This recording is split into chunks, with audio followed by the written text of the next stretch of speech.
Hello friends, எல்லாருக்கும் வணக்கம். இந்த தொலைத்தொடர்பு நிறுவனங்களான ஏர்டெல், ஜியோ, வோடஃபோன் கடந்த ஜூன் 2024 15%லேருந்து 20% வரைக்கும் இந்த ரீசார்ஜ் கட்டணங்களை உயர்த்தினாங்க. முக்கியமான ரீசார்ஜ் திட்டங்கள் எவ்வளவு இன்க்ரீஸ் ஆனது அப்படிங்கிறத நீங்கள் பிக்சரில் பார்க்க முடியும். இந்த ரீசார்ஜ் கட்டணங்கள் விலை உயர்வுக்கு ட்ராய் இடையில புந்து என்னென்னமோ வேலையெல்லாம் பார்த்தாங்க. ஆனால் ஒரு ஆணியும் பிடுங்க முடியல அப்படின்னு தான் சொல்லலாம். ஜூன் மாதம் உயர்த்தப்பட்ட இந்த ரீசார்ஜ் கட்டணங்கள் ஜூலை 3ஆம் தேதியிலேருந்து ஏர்டெலும் ஜியோவும் உயர்த்தினாங்க. அதுக்கு அடுத்த நாள் வோடஃபோன் ஐடியா இந்த ரீசார்ஜ் கட்டணங்களை உயர்த்தினாங்க. இந்த தொலைத்தொடர்பு நிறுவனங்கள் இந்த ரீசார்ஜ் கட்டணங்களை உயர்த்தி 1.5 வருஷம் தான் ஆக போகுது. அதுக்குள்ளேயே மறுபடியும் ரீசார்ஜ் திட்டங்களை உயர்த்த போகிறோம் அப்படிங்கிற மாதிரி அறிவிச்சிருக்கிறாங்க. இப்போ இருக்கக்கூடிய இந்த ரீசார்ஜ் திட்டங்களோட உயர்வு இப்போ இருக்கிறதுலேருந்து 10லேருந்து 20% வரைக்கும் உயர்றதுக்கான வாய்ப்புகள் இருக்குது அப்படிங்கிற மாதிரி அறிவிச்சிருக்கிறாங்க. இந்த அடிப்படை ரீசார்ஜ் திட்டங்கள் அப்படின்னு சொல்லுவாங்க இல்லையா, அதாவது வாய்ஸ் கால் அன்லிமிட்டடாக இருக்கும், டேட்டா கம்மியாக இருக்கும். இந்த திட்டங்களுக்கு 10% உயர்வும், அதே போல் நீங்கள் அன்லிமிட்டட் 5G திட்டங்களை யூஸ் பண்ணுறீங்கன்னா அந்த மாதிரியான திட்டங்களுக்கு 20% அப்படிங்கிறது இந்த ரீசார்ஜ் திட்டங்கள் உயர்வும் இருக்கும் அப்படிங்கிற மாதிரி சொல்லப்பட்டிருக்கு. ஏற்கனவே இந்த விலை உயர்த்தப்பட்ட ரீசார்ஜ் திட்டங்களை இப்போ ரீசார்ஜ் பண்ணுறதே ரொம்ப கஷ்டமாக இருக்குது மக்களுக்கு.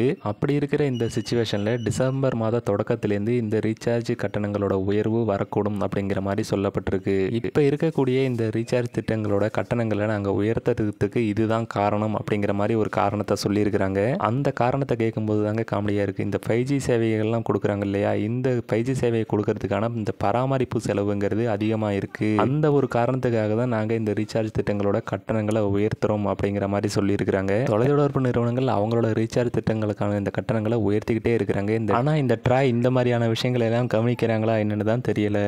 ரீசார்ஜ் திட்டங்களோட இந்த கட்டணங்களை உயர்த்தி மக்களோட வயத்தில் அடிக்கிறாங்க அப்படிங்கிறது நல்லா புரிஞ்சுக்க முடியுது. தொலைத்தொடர்பு நிறுவனங்கள்கிட்ட மக்கள் சார்பாக ஒரே ஒரு கேள்விதாங்க, அந்த 5G சேவையை நீங்கள் மெயின்டைன் பண்ணுறதுக்கு இந்த பராமரிப்பு செலவு அப்படிங்கிறது அதிகமாகுது. அதனால 5G சேவைக்கான இந்த கட்டணத்தை உயர்த்துறீங்க, 4G சேவையை கொடுக்கறதுக்கான இந்த கட்டணத்தையும் ஏன் உயர்த்துறீங்க அப்படிங்கிறது தான் எங்களோட கேள்வி. தொலைத்தொடர்பு நிறுவனங்கள் இந்த ரீசார்ஜ் கட்டணத்தோட விலையை உயர்த்துறதை பார்த்தா போக போக இனிமேல் 300 ரூபாய்க்கு கீழே ரீசார்ஜ் திட்டங்களே இருக்காது அப்படிங்கிற நிலைமை வரப்போகுது.